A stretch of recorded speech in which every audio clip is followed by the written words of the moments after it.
அன்பிற்கினிய நண்பர்களே, உறவினர்களே, நன்கொடையாளர்களே, திருப்பத்தூர் மாவட்டம் வாணியம்பாடியில் செயல்பட்டு வரும் சரணாலயம் ட்ரஸ்ட் கருணை இல்லத்தை பற்றி நீங்கள் நன்கு அறிவீர்கள்.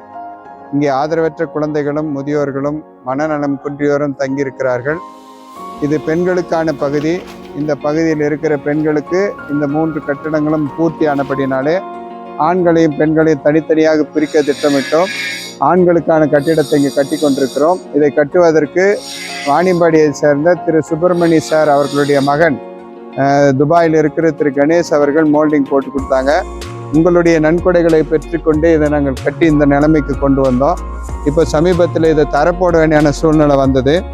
இதை அறிந்த ஆலங்காயத்தை சேர்ந்த காலம் சென்ற திருமதி லட்சுமி அவர்களுடைய கணவனார் திரு சசி அவர்கள் NS வழியாக இந்த டைல்ஸ் வாங்கி கொடுத்துருக்குறாங்க. இந்த டைல்ஸ் போடுறதுக்கான ஏற்பாடு செஞ்சுட்டுருக்குறோம். போட்டு முடிச்சதும் ஒயிட் வாஷ் பண்ணிவிட்டு ஒரு துறைக்கு 2 ஃபேன் தேவைப்படுது. இந்த பகுதியில் ஃபேனையும் லைட்டையும் போட்டு இங்கே ஆண்களை தனியாக தங்க வைக்கலாம்னு நினச்சிட்டு இருக்கிறோம். இதை பார்க்குற நீங்களும் இந்த மகத்துவமான பணியில் உங்களுடைய மேலான ஒத்துழைப்பையும் உதவியும் தொடர்ந்து நல்கிட வேணுமா இடத்துல கேட்கிறோம். இந்த இடத்துல குறைந்தது இந்த ஹாலுக்குள்ள ஒரு 25லேருந்து 30 பேர் ஆண்களை தங்க வைக்கலாம்னு நினைக்கிறோம். இந்த ஆண்களுக்காக பண்ணப்பட்டிருக்கிற இந்த டைல்ஸ் வேலை முடிஞ்சிச்சுன்னா மேலே பட்டி பார்த்துட்டு ஒயிட் வாஷ் பண்ணிட்டு ஒயரிங் பண்ணி முடிச்சோம்னா கிட்டத்தட்ட இதில் ஒரு 30 ஆண்களை நம்ம நல்லா தங்க வச்சிடலாம்.